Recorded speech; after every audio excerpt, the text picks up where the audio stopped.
Hello, my name's Jay. I just want to talk to you about Pascal, or Blaise Pascal, the French mathematician, and just share about his apologetic method and its relevance for today. The other day I spent a whole day from morning till night reading the writings of Pascal and covered about 240 pages. I was able to get a good grasp of some of the general principles of his thinking. I'd like to share them with you today, and I hope that it's a blessing.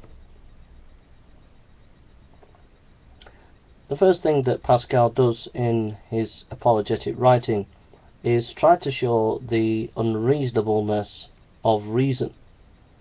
He shows how, on many levels, from political to social to epistemological, how reason contradicts itself. The reason why he's doing this is because he believes in the doctrine of original sin. Because human beings are corrupted, he infers from this that one can logically look to reason and see how reason has been corrupted.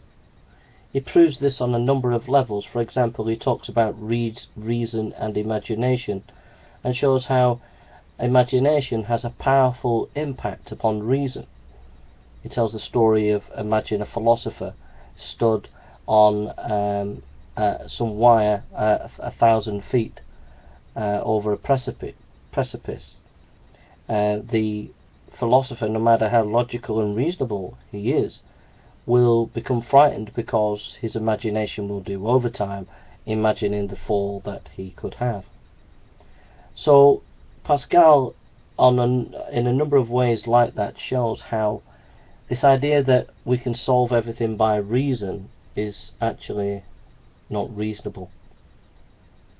It's interesting to note that this method that he uses, I believe, can be shown to have been taken on board by a number of philosophical and scientific movements in the modern age.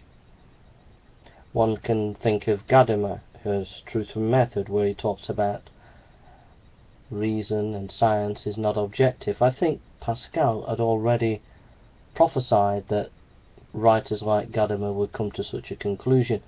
Another example is Michael Polanyi.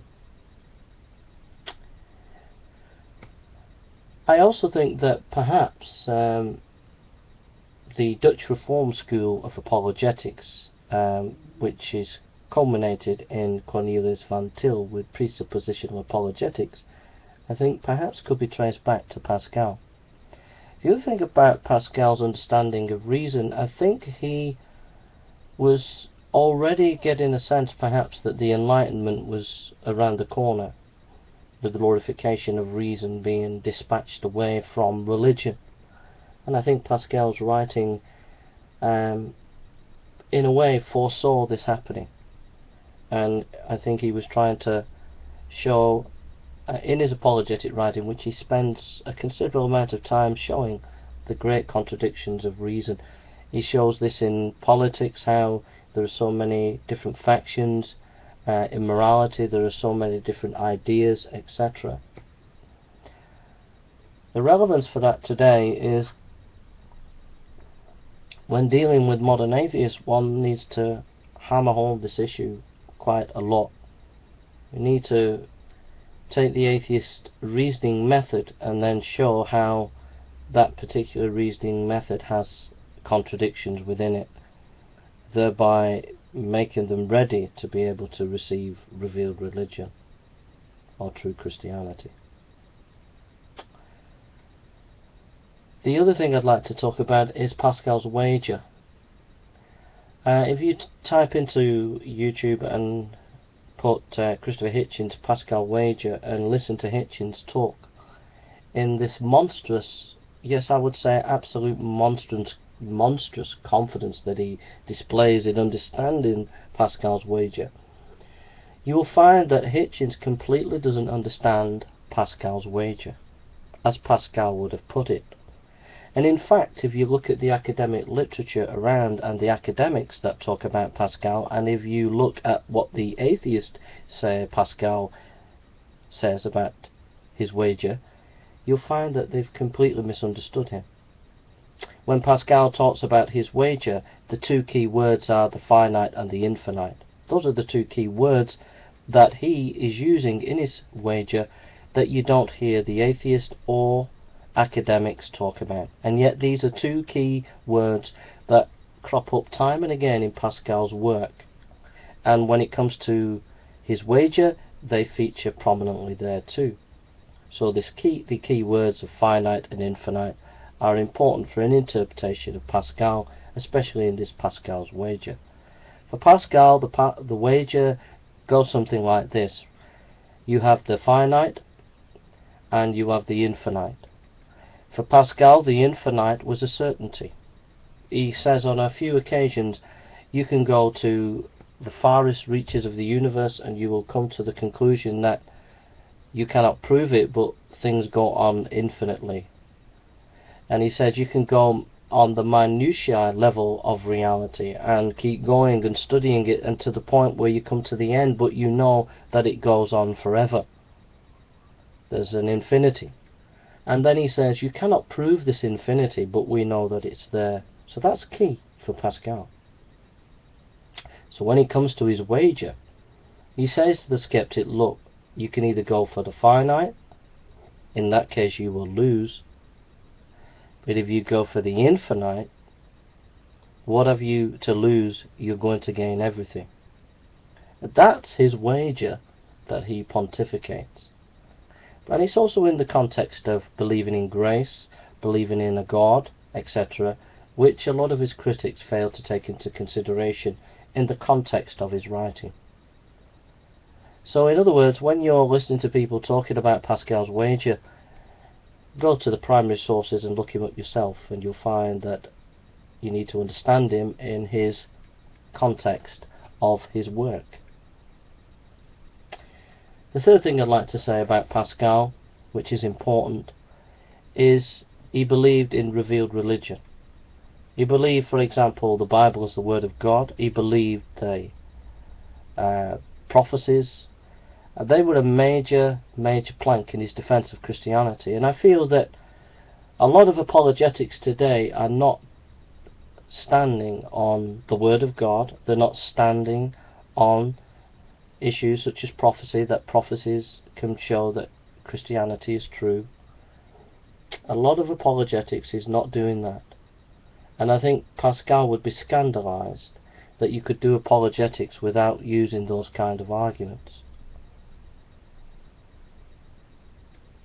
The other thing about Pascal is depravity and grace played a key role in his apologetics. That we are depraved human beings, spiritually speaking. There is no spiritual life within us unless God gives it us. And secondly, we need the grace of God.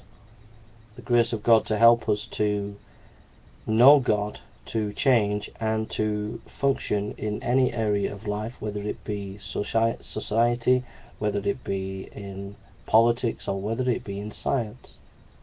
So grace and depravity were key to his apologetic method. For me, I was very impressed with Pascal. He was such a penetrating analyzer of thinking, such a penetrating expose of society. I believe that he got science in its right perspective. He was a great scientist, a great mathematician, but it was only a servant to his God. He didn't like Descartes much because Descartes didn't put God at the centre of his thinking.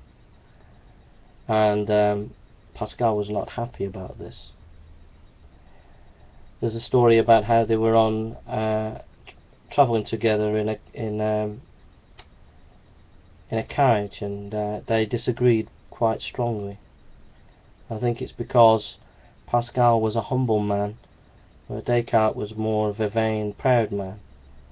And I think there's where the great integrity of Pascal. When you read him, he was so humble and he was so gracious. Pascal had problems with the Catholic hierarchy, and I think that one can read him and you could get the impression that he was just following the dictates of authority, but I think it was the clashes that he had with the Catholic Church. A lot of it was down to the fact that the religious experience that he had and others had that didn't accord with Catholic orthodoxy. But it was also down to the fact that Pascal, in the end, was a humble man, and out of humility he submitted to the Catholic hierarchy. But deep down, I think he believed that the Catholic Church had got it wrong on some of the fundamentals that were important to salvation and to freedom of thought. And I think in the end he hoped that with the work that he'd done and others, that there would come reform within the Catholic Church. And I think he thought that not everybody in the Catholic Church were as dogmatic as some cardinals were. Pascal had a violent death. It was quite painful, and he struggled quite a lot, but in the end he declared his love for Christ. What do I make of Pascal for today? I think we should have courage to proclaim Christ and the revealed truth of the Bible. I think we should pursue knowledge like he did and use it for the glory of God and for the benefit of mankind. I think we should see reason in its place, a good tool, but also flawed and full of contradictions, and we shouldn't become too proud and exalt reason. I think we should be willing to challenge the status quo, but also remain humble. Those are just some of the thoughts that I get from Pascal. I had a wonderful day reading Pascal. I'll always be indebted to him, and I'm going to be using some of his ideas for this channel. And I would encourage you to read him and study him yourself. You can find some resources on the Socratic Club. If you look for a Socratic Club on Pascal, there'll be some links to his writings and to some of his ideas. And don't forget to come to the Socratic Club every Friday night, 10 PM English time. You can find the link on the resource section at the front page of this channel. The Socratic Club, 10 PM Friday English time. Come down for culture, theology and Bible teaching. Well, thank you for listening, and God bless you. This is Jay. Take care.